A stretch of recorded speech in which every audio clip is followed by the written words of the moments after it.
mbote na bino bozola na Congo Promo eza émission na bino ya lokumu, émission na bino bosepela na ngo mingi. Merci na observation, merci surtout na encouragement oyo bozo pesa biso na émission Congo Promo oyo ekomi institution ekomi loko na bino ekomi rendez-vous ya bato nyonso mukolo dimanche net lelo na rediffusion na ba jeudi. Donc toza kosepela na ba réaction na bino par rapport na ba information do memela bino oyo ke mingi na ba média sala magate. Donc merci na confiance. Et comme toujours, lelo na plateau, ya kozonga ka Grand Équateur, tozonga ka Nord Ubangi, tozonga na plateau awa en direct na nkumu kivete mbote. Mbote ndeko Michel Luangi, mbote pe na ba téléspectateurs nyonso ba pesa Congo Promo confiance, vraiment ba mbote belé. Voilà, vraiment ba mbote belé, tozalaki na yo na Grand Équateur, précisément na Nord Ubangi, tokoya émission alele kozala essentiellement consacrée na ba réalité za kuna oyo mboka ifeye baka Kinshasa ifeye baka parce que Kinshasa capitale ya République eza ba centre ya institution, on est ba institution ba décision mboka ezomaka. Alors moi résumé na tournée à étape ya Nord Ubangi na Badolite na ba piska bitokenei. D'abord merci ndeko Michel. Merci na la communication chef de l'État oyeda géré na directeur Eric. Merci na président de la République pour na ko attendre liboko na bato bayebi musala. Merci pe na ko pesa Congo Promo confiance pour na ko tambisa ngo partout de ko tambola presque tous les 26 provinces on ezo dépendre na directeur Eric.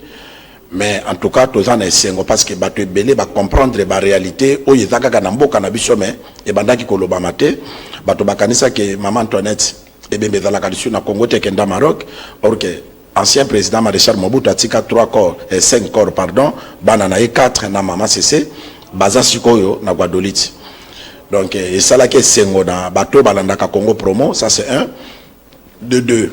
Et là, on a sepé Antoine Félix qui s'est dit Chilombo parce que attendre liboko na tous les 26 provinces pour na réhabiliter biloko oye kufaka parce que Mobutu alobaka après moi c'est délige. Et Félix qui s'est dit tanga comme étant que chef de l'État lobby mboka ekufaka la. Batu ba mona ki ngolo ko leza ba théâtre. Qui dit mboka ndeko Michel? Mboka ezali ba institution ya mboka na population ya mboka nde esangisaka mboka parce que mboka soki esangi ba infrastructure sans sert à rien. Touti dayo na kotakoli omoni eloko oye jera kamboka yango mundele a raisonnaka ke atia armée mutebate la kamboka mais tokomaki na kotakoli yo moko moni eta kotakoli ekufa tokomaki na ville Gemena oyo maréchal atongaka oye zalaki ya Guadolite pardon oye zalaki village Mobutu akomisi yango ville omoni eta ville wane komaki na kanisi bato bamonaki na ngana yo balelaki mais Félix Tshisekedi alobi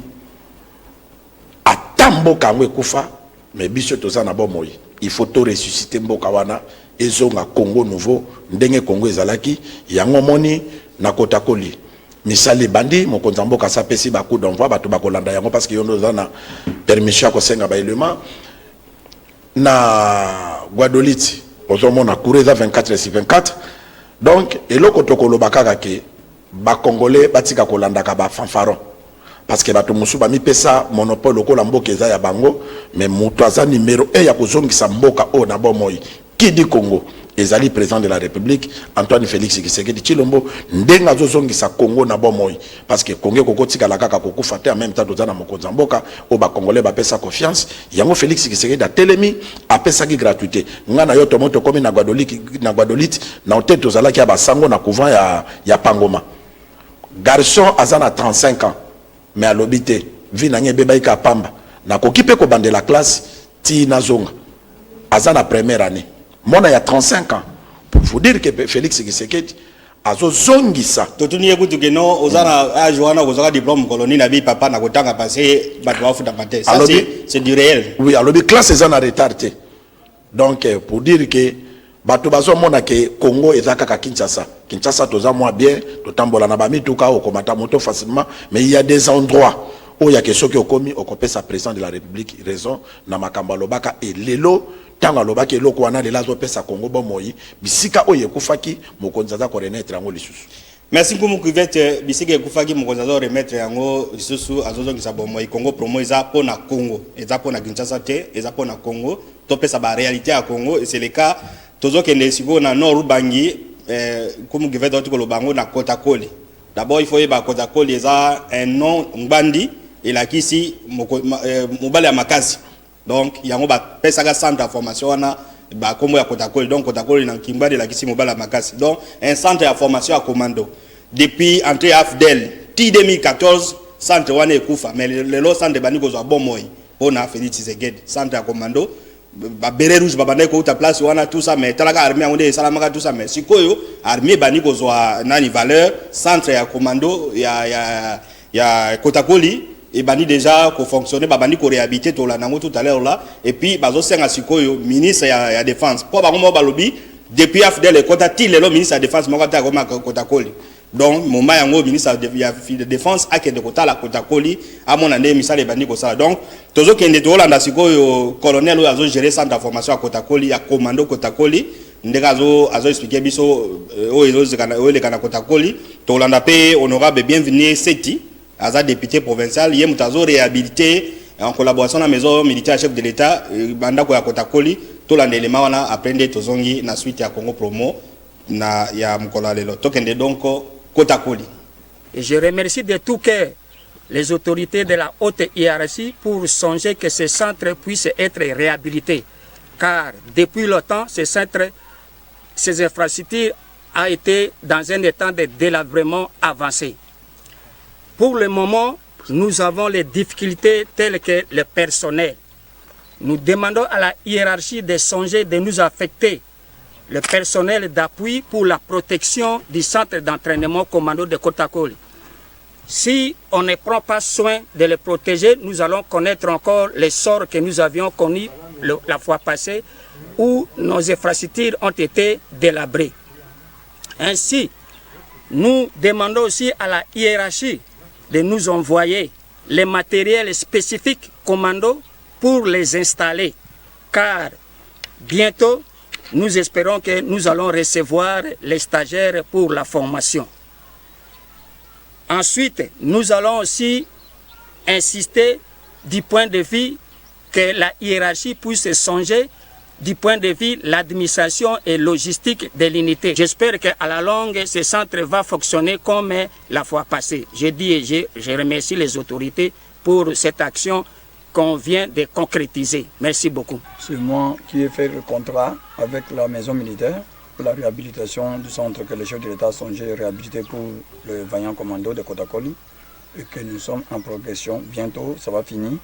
Nous allons réhabiliter les casernes, les corps de garde, les KIREM, le commandement 1, commandement 2, hôpital et puis les lycées. Dans les contrats, j'ai ajouté aussi une maison qui n'était pas dans le contrat pour que les autorités, quand ils viendront, ils vont être logés là pour le service que le chef de l'État nous a confié comme le travail. C'est ce que je suis en train de songer que bientôt, dans un mois, le travail va être fini. Merci. Kotakoli, place babane ko formé ba soda ya mpiko, ba beret rouge. Ba oti wana mabango bomoni net ba falaise wana, eza ba commando babane ko tia ba singa corde, ba ki balongo awati gaz central na formation à Kotakoli. Nkumu kivete omoni Kotakoli.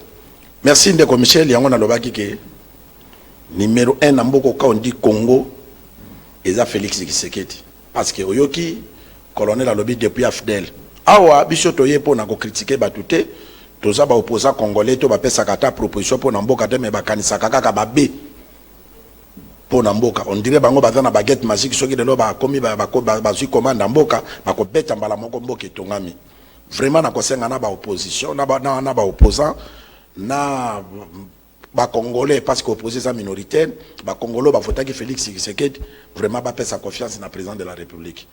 Kotakoli wana de commission to ko préciser yango eza nini Kotakoli ezwa katene tinkomo ki veti boye aza militaire te ba memi yemba la boko na centre à Kotakoli te Kotakoli ezali ndenge nini bazui civil ba kene ba pesa formation côté mususu akomi soldat abeta kamundu ki ayebi nyoso ya soldat siko batinde na Kotakoli po na bakomisa ye commando. Très bien. Baka ukisaye akoma commando aye bako sauter mir aye bako kokota même na parcelle ezana mira mulai ba forma kakuna akota na ba mai akatsa mai na parce que formation ya commando ndenge bomoni kaka na sima wana rivière Mobai ezawana un commando soki ayebi na te tu n'es pas commando or que na ba formation militaire ba précisa ka vraiment mutoye bama ite me commando akati sakanar me na yena sakodo même ebale akati si akomi na ngambo muso sala action pe azongi eza lokola nde tobenga ka ba américain ba marines donc formation wana yango wana centre commando mais soki ba soda obozo mona na salo wana nombre eza kunaka yango wana est-ce que Congo eza bongo bo comprendre banani ba bomaki mboka et Félix Tshisekedi aye ko zongi sabomoy parce que soki lelo centre commando wana ezongi bato ba edongolo miso bazo ko bundisa mboka na biso ba ko poussa na lisusu te parce que ceux qui te formé ne fils kata 10 000 commandos en tout cas vraiment esili Félix Tshisekedi a ko fanda même ata 6 mandats 7 mandats mutako bouger azate parce que omoni ceux qui dans le 6 mandats mandat wana ningo ko mama non yoka de constitution non yoka zonga batebele ba ko ba kenkumu aza fanatique non na pèse exemple parce que les hommes passent les institutions restent Félix Tshisekedi soka tiki ba gelon batongi ba terrasser maye banda koleka ekobuka banda kote c'est-à-dire ndenga za conformer centre commando ezala oya koya akokuta mboka eza na ba gelon mboka ekoza on appelle ça exemple wana biso toza na niveau ya ko changer constitution te mais to pesa ka ba idée pour na mboka etambola centre commando wana lelo ezibo mo bayoki na entrepreneur oya gagner marché ndenga za ko réhabiliter bon moni pe na banda ko po monake Félix Tshisekedi soka pone Congo promo ezate po ebeta kama solo ndenge ba conseiller musu ba kendaka bato ebele ba kendaka ba service ebele mais a préféraki presse ekita pour filmer ba congolais ba bénéficier ba monake ezandoto te Félix Tshisekedi d'ailleurs na po na ko vanda te parce que ba tebele ba lobaka ya lingi kaka ba voyage mokoni na kotala Congo mais botala na kota koli depuis afdel bato ba komate mais biso to komi tango to komi depuis afdel ba koma disons bango moko balobi que télévision commenté mbala liboso à télévision ya ngwana mbala liboso ils étaient très contents tolia kina bango to sepeli journée mobimba et puis ce sont les gens à ko féliciter ba biso abi président Mobutu Azokima ba DSP bazaki na liboso kuna ba ye ba commando ba bloquer ba DSP talaka ne DSP azalaki nde basengi ba commando ba lobi bo pesa biso nzela tozo kende bino botika na ko kende la mboka centre wana eza vraiment très important pour na mboka et puis félicitations na mboka mboka ndenge réhabilitation à Kotakoli et bandi donc ba commando ba kozonga donc ndenge kumu ki veda oti koloba ezate kolongwe awa batinyo na Kotakoli te ba recruter yo aux armées ba moni esprit na yo bi non oyo il faut comme commando batindo na commando na Kotakoli ok kozobma esprit okomi ndenge lo bay Kotakoli soda ya mpiko soda ya makasi donc o ba soda babangaka alors totika Kotakoli tozongi na centre ville ya Bado abato ko na centre ville tolo ba makama gratuité la fois dernière to la kisa ba école ndenge ba enseignant ba ngomo bazolo ba ndenge bazofuta ainsi de suite et puis ceux ba lo ba gratuité parce que ah vous gratuité o so nini gratuité c'est un tout eza rémunération à bateau eza participation active ya bana na classe ainsi de suite alors to la kisabino diposec ya Norubangi 1 diposec eza mutasekopé numéro 1 ya sekopo ya futa ba enseignant aye bisabiso soki effectivement ba enseignant ya Norubangi ba futami pour Kolanda et puis il va encore plus loin total élément na moi apport ya gratuité non seulement ba bazo futama mais ba komi kotonga parce que ce qu'on na Gbadolite ba édifice nyonso za ba privé ba assemblée zo futele pa ya bato gouvernement zo futele pa ya bato même bango ba sekopé ba futele pa ya bato mais moi ba bon bazo bomba ezo aider batonga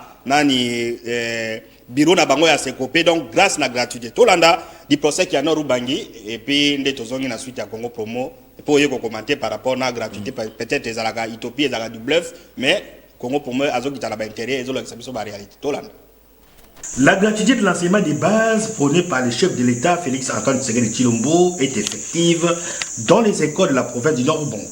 Les salles des classes sont pleines, comme ici, à l'école primaire conventionnée catholique Sœur Vimbo, aussi des Gbadolite. Pour Fidèle Kimbeni, directeur provincial du SECOP Nord-Ubangi Air, la gratuité a produit des effets majeurs avec la mécanisation de plus d'1 millier d'enseignants de son ressort et l'augmentation des salaires des enseignants qui va crescendo. Nous devons sincèrement remercier le président de la République. Parce que depuis qu'il est là,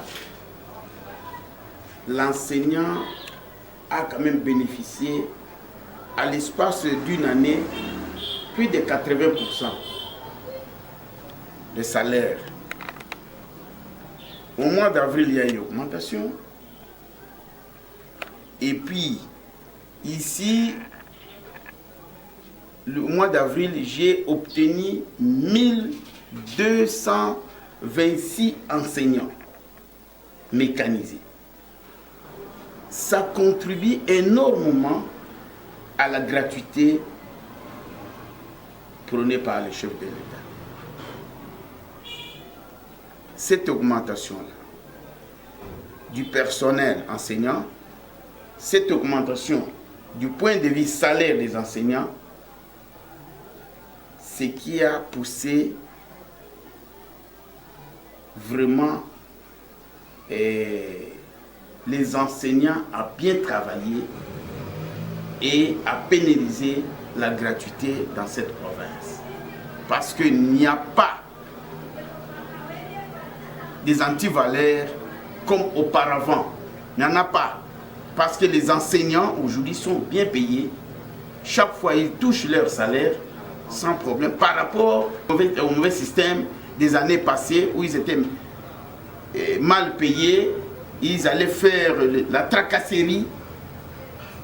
Et cette histoire a pris fin à partir des augmentations des salaires et de la mécanisation des nouvelles unités. Ces responsables provinciaux de l'EPST nous fait visiter le chantier du bâtiment administratif du SECOP Nord-Bangui 1, financé sous fonds propres grâce aux effets positifs de la gratuité. Servir au bureau administratif du SECOP provincial Nord-Bangui 1.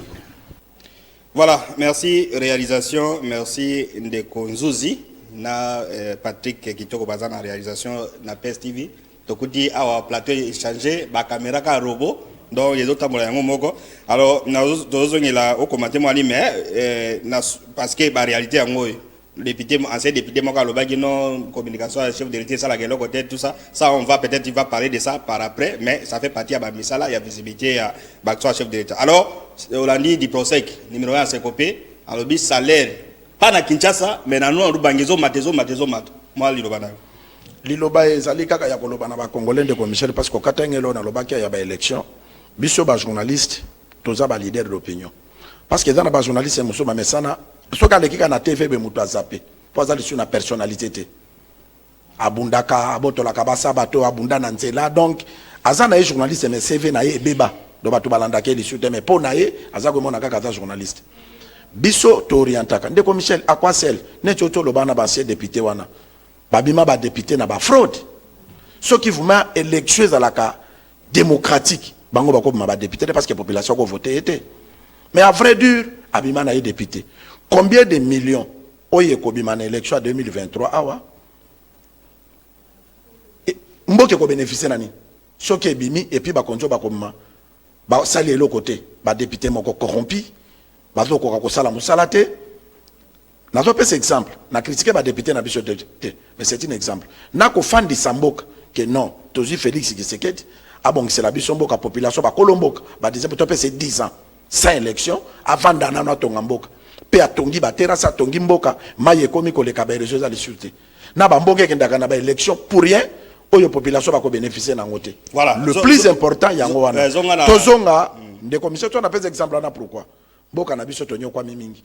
Ezana bana mususu lelo vi na bango ebeba bakoma ko sala misalo balingaka basala te parce que fondement na bango ba bénéficiaka na ngote or que constitution gratuité wana ezalaka bandakala mais grâce ya mona mboka Félix Tshisekedi Tshilombo gratuité oyebi ke côté to tina no rubangi ba mama ebele bakomi koloba no ngana commencer la bilanga ngina tika na bilanga po na kende kotangisa parce que mbongo na enseignement comme ebele mais liboso kotangisa la ki musala ya soni to di komona mama moko aza enseignant na bébé na mukongo azotangisa ozomona donc de commission nini tokoloba kaka ke bato basambelaka babondela pona Félix Tshisekedi toye awate pona bato baloba ke non azui et pas ndenge ba mongo baloba ka ba kunde saka na français baloba producer non nous sommes là pour na orienter opinion que mboka oye nyokwa mine injustice obandaki komona même na ba travail babimisi chef de l'état bimisi programme mais programme on est dans la province moko précis oye ko bénéficier nango ba province musu ba bénéficier nango te très bien ozomona mais Félix Tshisekedi soka bimisi programme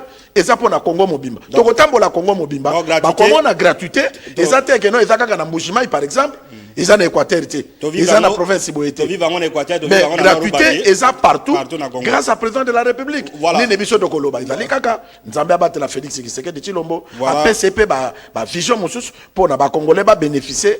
Ndenge ba pays nyonso ba bénéficiation ba voter président na bango. Voilà, merci beaucoup qui veut tout kolobela makama enseignement to lobela paix santé to koma ki na hôpital général de référence ya Gbadolite hôpital ya Munene o ezawana ezapé de connaître ba difficulté première dame maman Denise Nyakiru akende ko réhabiliter bloc moko ya hôpital wana et comme siko na maternité ba maman bazobota siko na ba condition ya bien na bloc wana.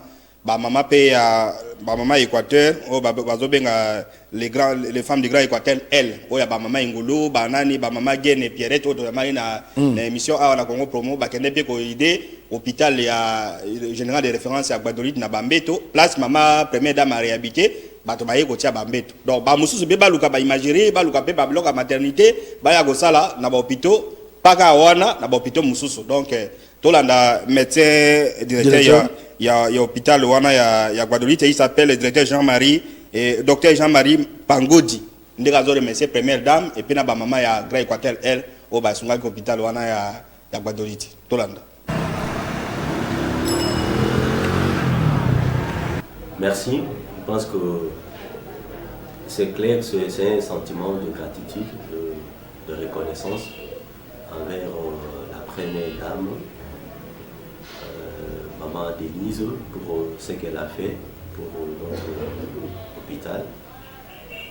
En fait, il y avait une équipe qu'elle avait diligentée et l'équipe avec nous, on avons constaté qu'il y avait une négligence au niveau de la maternité compte tenu des conditions dans lesquelles nos mamans accouchaient. C'est comme ça qu'elle a décidé de réhabiliter le pavillon de la maternité. Je pense que je n'ai pas de commentaire à faire parce que vous avez vu le travail qu'elle a fait. Et nous sommes vraiment très reconnaissants d'avoir pensé à l'hôpital général de référence de Gbadolite et de la province de Nord en général. Je pense qu'en passant, nous pouvons aussi remercier le maman de Grand Équateur, femme de Grand Équateur, à travers la présidence de Maman Louise et nous. Le matelas que vous avez vu, ça a été doté par l'association de femmes de Grand Équateur. Et avec nos moyens propres, nous avons eu aussi à réhabiliter. Notre hôpital, en principe, a une capacité de 150 lits, mais nous avons d'abord monté 118 lits. Et après, nous sommes allés à 80 lits montés, faute de matelas, parce que en dehors de la maternité, dans le reste des services, nous avons vraiment une literie qui n'est pas de bonne qualité. Donc c'est un hôpital qui demande vraiment une réhabilitation majeure et peut-être équipée. Et surtout que c'est un hôpital qui est situé au niveau de Chef-Lieu. En principe, c'est un hôpital qui a une vocation tertiaire, une vocation d'un hôpital provincial. Et donc il faudrait vraiment que nous soyons soutenus dans ce sens-là. Et même parlant de ressources humaines, vous allez comprendre que dans toute la province de Nord-Ubangi, il n'y a pas un médecin spécialiste. Donc tous ne sommes que de généralistes. Et donc nous avons aussi besoin d'expertise dans ce sens-là aussi. Voilà un peu d'une façon générale. Et je pense que les tableaux de nos indicateurs sont là. Vous pouvez voir par rapport au taux d'occupation du lit. Depuis le mois de mars, nous sommes au-delà de 100%. Et nous avons fait même 127% de taux d'occupation du lit. Ça veut dire que c'est pas facile. Donc c'est un peu ça, ce que nous pouvons dire par rapport à la situation globale de l'hôpital.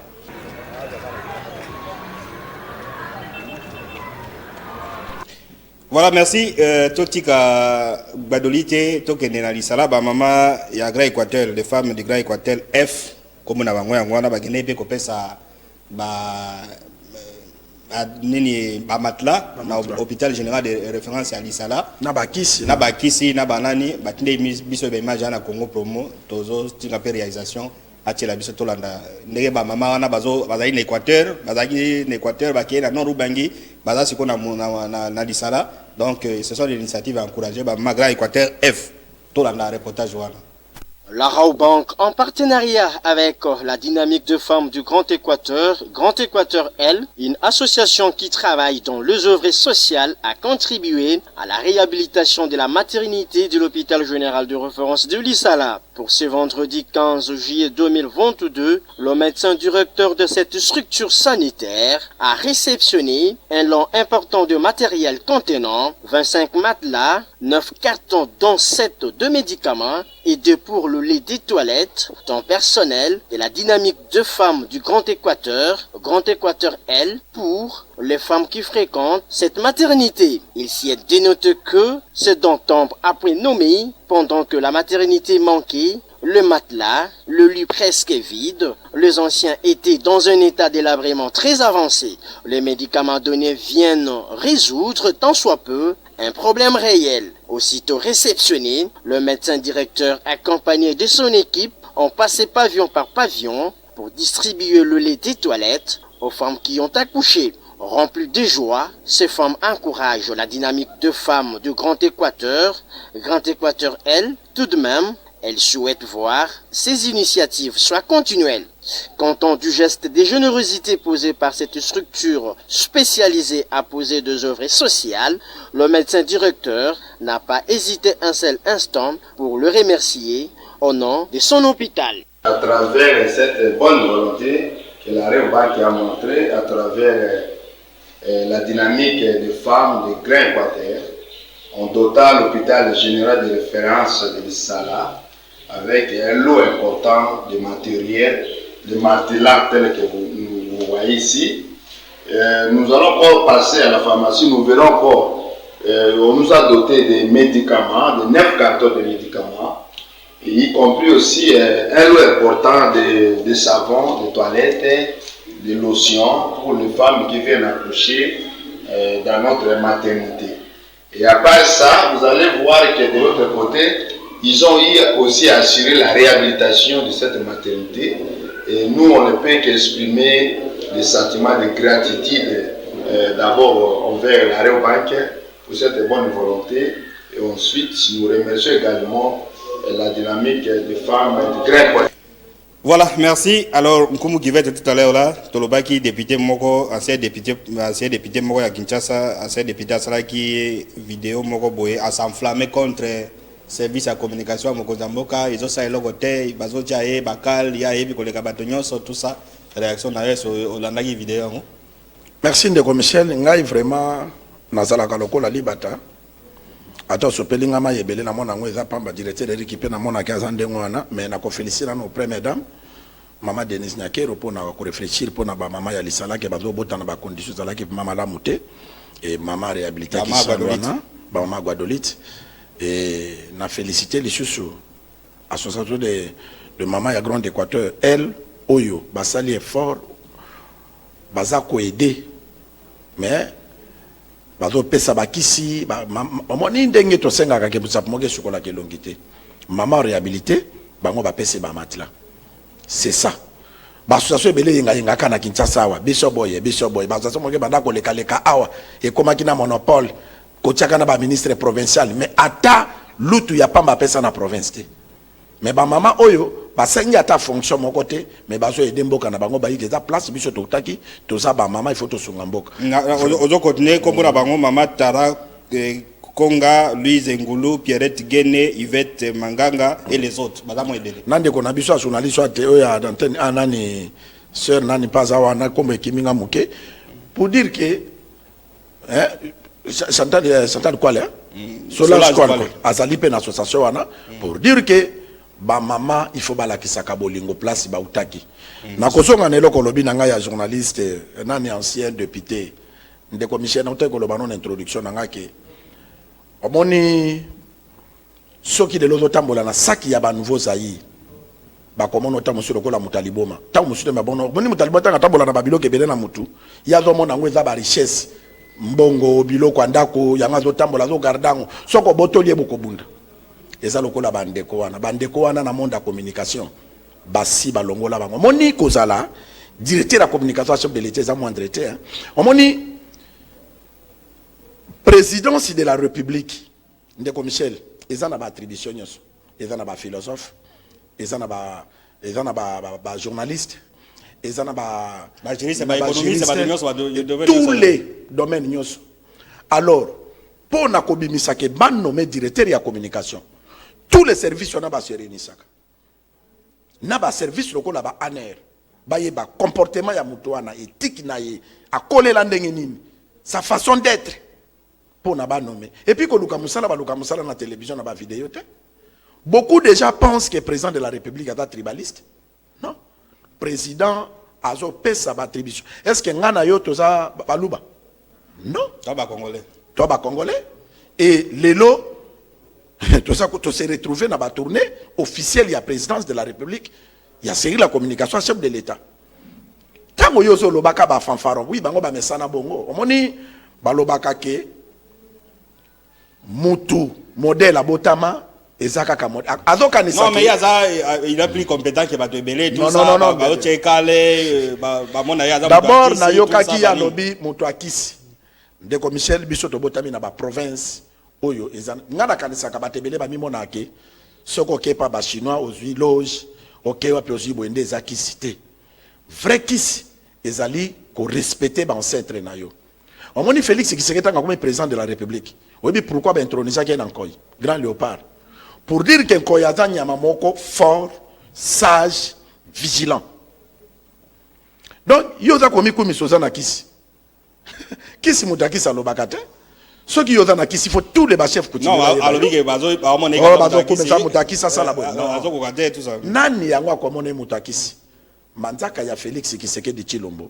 Et monaka ba compétence na ba valeur il y a directeur de RIC. Et puis même biso ba journaliste au tous entouré pembe na directeur de RIC, tous mona ba compétence. Na ba journaliste nyonso ba mona il fait journaliste na TVCM nyonso la nagi. Oui. Donc Michel na ko pesa yo exemple et ça le lia Michel, ne ça le lankomo qui va être très différent.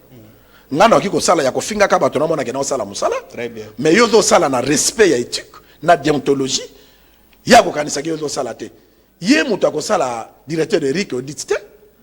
Muto ya nomaki directeur de RIC ezali président de la République. Tanga zo lo babilo ko na ko s'adresser na présidence. Donc il y a ça très compétent que le président de la République quand il dit ça.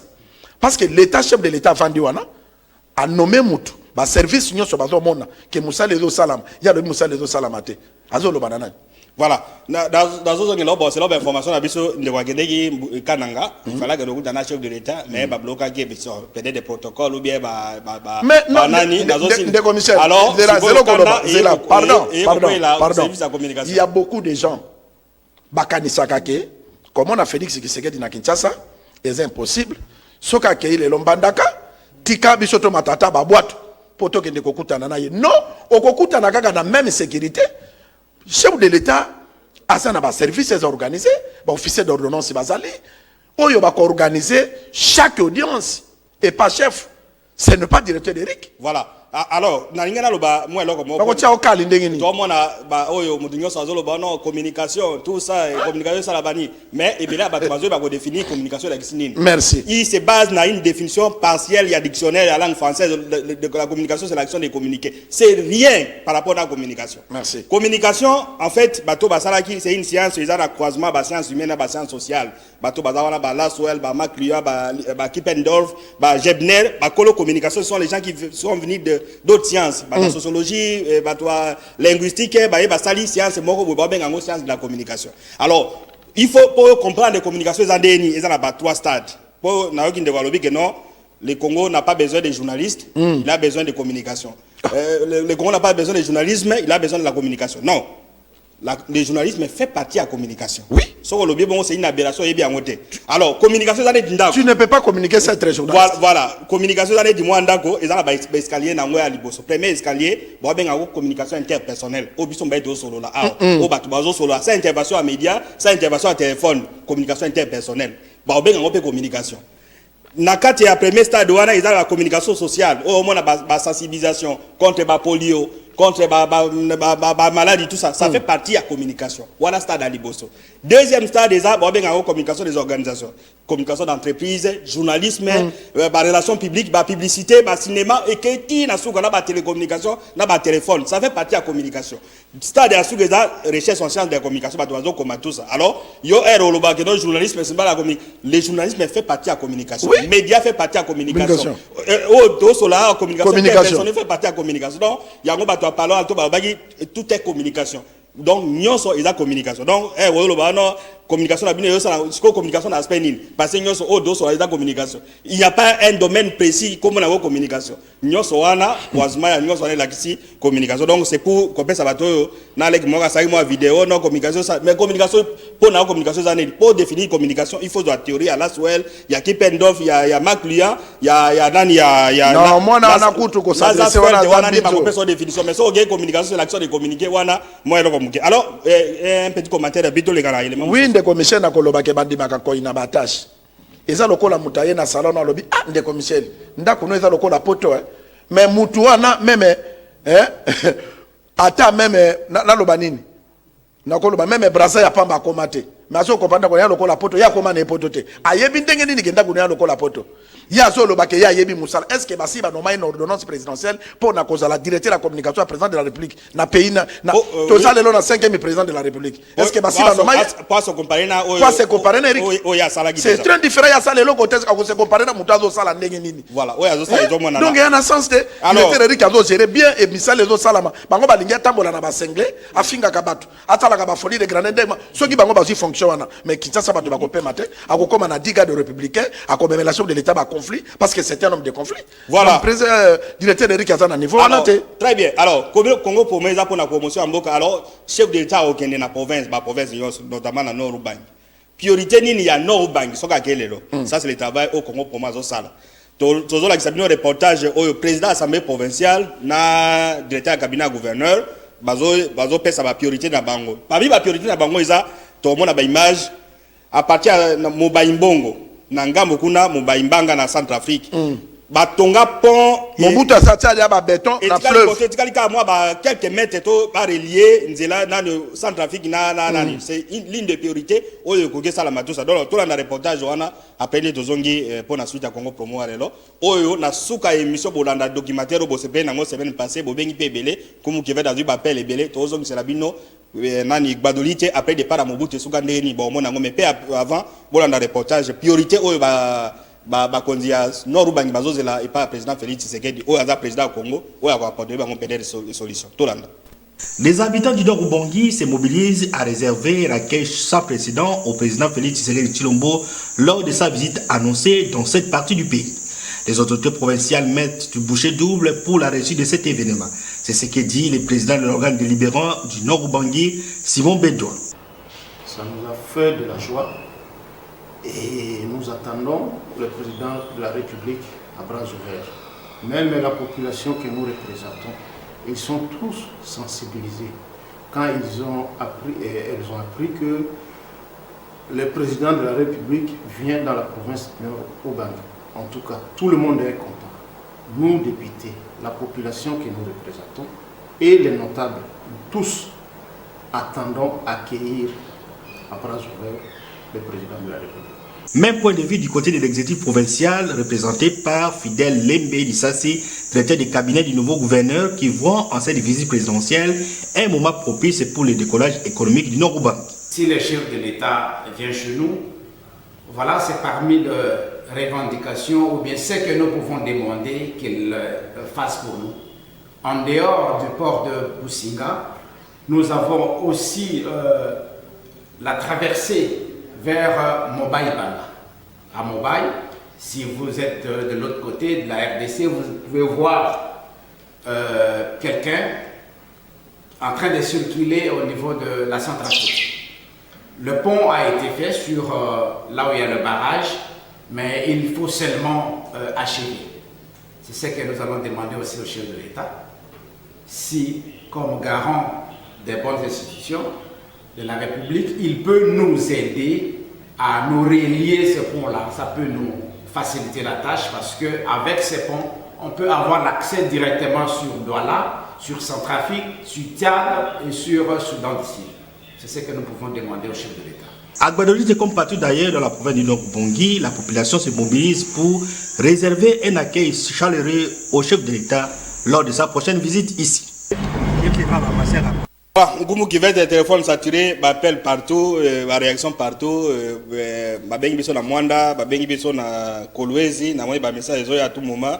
Donc ba réponse on a peut-être koya ko répondre bato na ba émission koya, donc ba message de félicitations surtout ba journaliste belé ba féliciter biso. Alors tolo la kisabino documentaire oyo ya Gbadolite après départ à Mobutu. Félicitations na Ngoumou qui veut na Patrick au basa réalisation émission wana. Donc, si vous avez confrère un journaliste, vous avez félicité, vous avez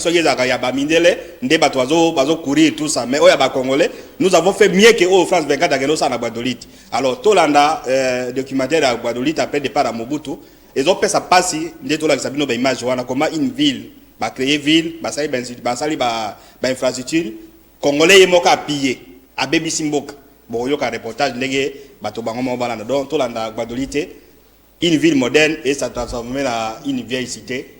Et ça passe pour la Batonyoso. Bosenga qui est belé, tout le reportage comme ça. Tout le monde pour la aussi ça Congo pour moi pourquoi tout le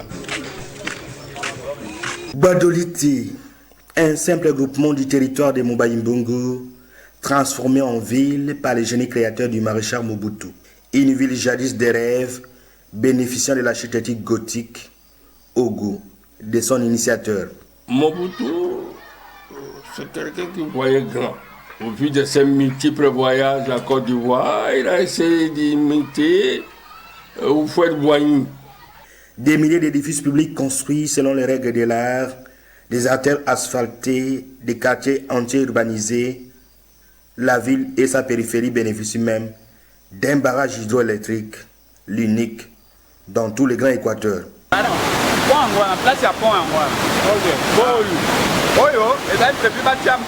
Deuxième phase, donc 5 machines ici. Là, il y a centrale. 25 ans après la disparition du défunt maréchal, Gbadolite vit sous perfusion. Partout dans la ville, seuls des vestiges d'immeubles sont perceptibles. L'activité économique tourne au ralenti, faute de société. L'usine de Coca-Cola qui faisait la fierté dans toute la région n'existait plus que de nom. Gbadoville moderne s'est transformée en vieille cité.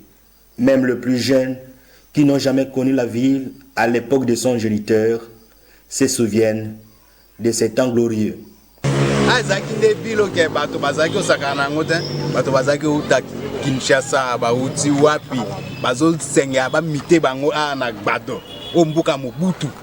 Awa lelo soko moni mboke kufi boke bado ezaki ngongo ndenge tozaki nango pe to botama nango yango te.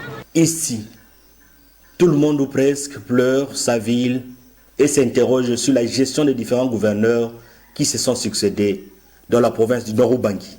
Mboka ezongi mama kasi même ba gouverneur tozaki gouverneur liboso Marie-Thérèse eloko esalemite tozui papa Isato awa eloko esalemite mboka bebi koma Gbado depuis 1991 okoma lelo absence na Mobutu mboka ikufi ezokufa surtout kana bandeko na ye po biso ba uta tozobunda mezo kokate ndenge na Ces taximens vont en président Félix Tshisekedi, le seul capable à honorer la mémoire du maréchal Mobutu. Qui président Félix Tshisekedi Tshilombo alandaki mama ndenga bana koloba liboso mokonzi azalaki Joseph Kabila basepelaki te mais na temps na ye basepeli ya sepeli ke corps ya papa et ya premièrement kokita na Kinshasa pe ekokita ekoya tina Gwado batere corps na ya Mobutu awa c'est-à-dire biso maboko eza pulele mibale tozozela corps ya président ndenge ekoya awa parce que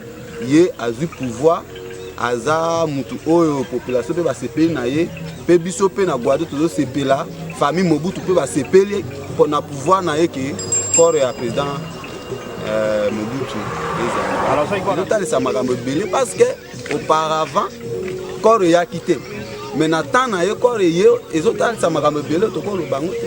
Mobutu est parti avec toutes ses architectures aussi. Pour les constater, nous visitons la résidence présidentielle de Gbado, mieux la résidence de Bambou.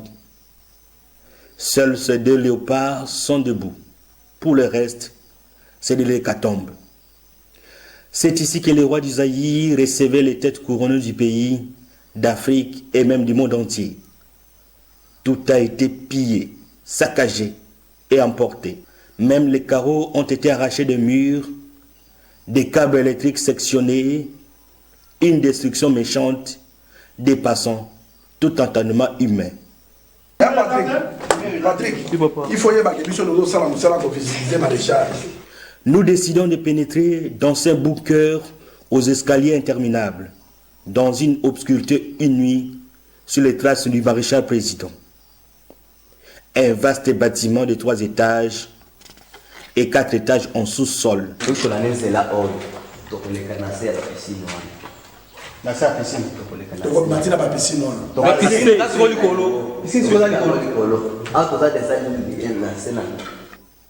Des tunnels reliés avec d'autres endroits dont lui seul détenait le secret.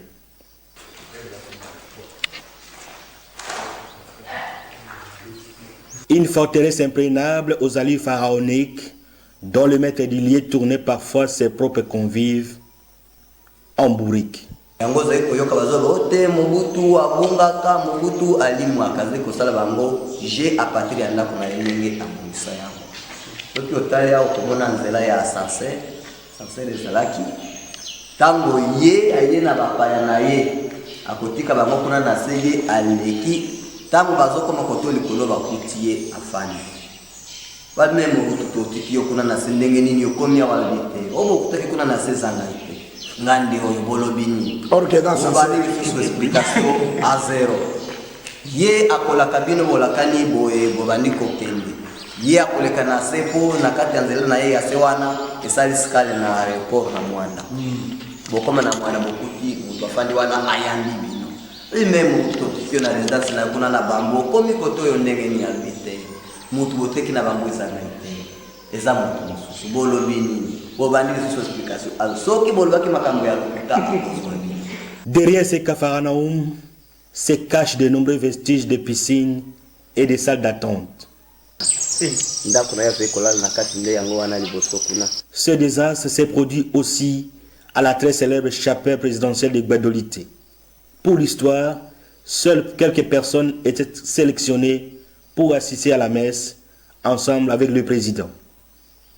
Ici comme ailleurs, tout a été pillé.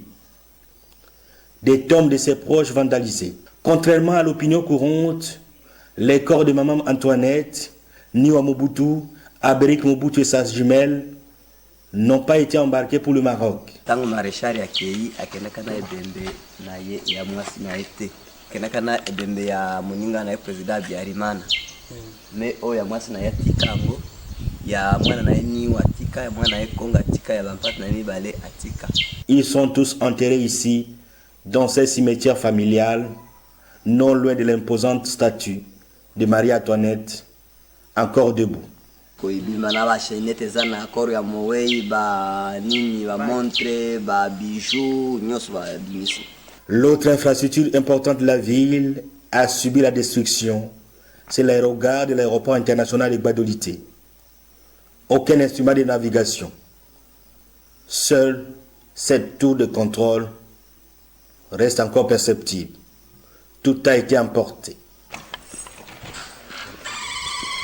Voilà à quoi ressemble le bureau privé du maréchal Mobutu à l'aéroport international de Gbaddo. Véritable cannibalisme opéré. C'est l'odeur et la désolation qui sautent aux yeux. Nous quittons l'aéroport à 15 km plus loin. Nous arrivons à la très célèbre résidence de Kawele. Seuls les vestiges de ce mur sont encore visibles. L'immense édifice est englouti par les herbes piquantes. Il faut un sursaut d'orgueil pour affronter ces herbes qui hébergent parfois des milliers de serpents pour visiter la résidence de Kawele et sa piscine. Okoki kolobana papa frère Kisekedi soki nzambe azali na kati na ya koma ya kotala eloko ne se passé soki makoki ezali akoka kotia maboko aluka mwa epeti derrière azongisa ndenge ezalaki ekoma lokola turisike ya bato baya kotala yango. Face à ces désastres, le professeur Nzegi de la faculté des lettres de l'Unikin, notable de la ville, jette son regard au président Félix Antoine Tshisekedi Tshilombo pour, selon lui, sauver la vie des Guadolités? Je crois que nous attendons beaucoup de lui. D'abord, il n'y a pas de secret pour personne. Un de ses enfants vient d'ici. À ce titre-là, il peut penser à ses beaux-frères, mes familles. À ce titre d'abord, là, du côté africain. Le deuxième atout, lui, le président de la République. C'est lui qui s'occupe de 145, il repousse la vie de Kinshasa et tout. Je le félicite pour le combat qu'il mène contre le Rwanda. Je le supplie. Il n'a pas suffisamment de moyens. Vu le combat imposé par pour le moment la guerre d'agression, il n'a pas suffisamment de moyens. Je le conseillerais de réhabiliter Kawere pour en faire comme château de Versailles. Château de Versailles apporte à l'État français pas moins de 15 à 150 milliards de dollars. Après moi, c'est le déluge, avait prédit le maréchal président.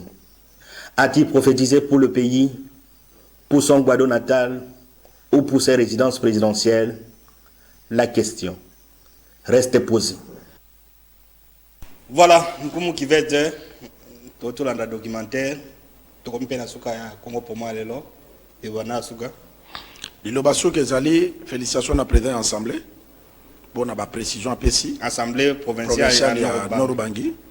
Félicitations à directeur du cabinet parce que tant au Congo premier comment qui kuna, to kutaki gouverneur té, c'est là bango baloba qui a kende gotika chef de l'État benga qui a kende États-Unis et toyebi qu'avec Félix Tshisekedi, ba doléance inabino est commis parce que oye mission mokonzambo kalandaka et biso tokopesa kaka bato basenga ki documentaire oui peut-être naozonga peut-être ba pourquoi ils ont fait une interview avec le directeur du cabinet à gouverneur vice-gouverneur azaki wala gouverneur intérimaire il faut dire que vous avez un contact na été alingaki amona na ité non vice-gouverneur à lobby bon en tout cas il faut qu'on le vérité conflit eza makasi na gouvernement provincial nouveau gouverneur il faut vraiment asalisa ba réunion dans la qualité mais vice-gouverneur to mona ke katango to komi abengi biso to mona na chef de délégation pese ba civilité na chantier na ye alors to mona na ki na discuter aluki biso te yango to kokai kozonga te na musala to kendeki sa to zo ba officiel donc la gouverneur azalaki te vice-gouverneur aboyaki ni na biso talati a douté hors de démission atinditi na Kinshasa batuna soki eza directeur à cabinet mutasinya ki hors de démission. Alors, donc, à la qui n'a pas de makasi, auto kutana ki na bango wana, ndeto salaki, musala. Vraiment, et là, on a relobé zalika ke Congo promo, et zali vraiment machine. Tango bato bazo yemba, Congo mboka. Mais, papa taboulé a zalaka inspiré. Alobi mo kengeli ya Congo mboka, ezana nindeko Michel, et zali nkoi. Nkoi yango nani, eza Félix Tshisekedi Tshilombo. Ceux qui ba Congolais, bazana confiant que Congo est dans la sécurité, ndenge Congo est zalaka kala. Il faut pas passer à maboko encore. Nkoyango eza Félix Tshisekedi Tshilombo. Oya ali akambisite, ali akanaye misuni. Mais azali nkoya solo pour na kobattre la Congo. Merci ndeko Michel. Merci na bato balandi Congo pour moi apoko alelo ndi tokutani na mikolo ekoya. Merci.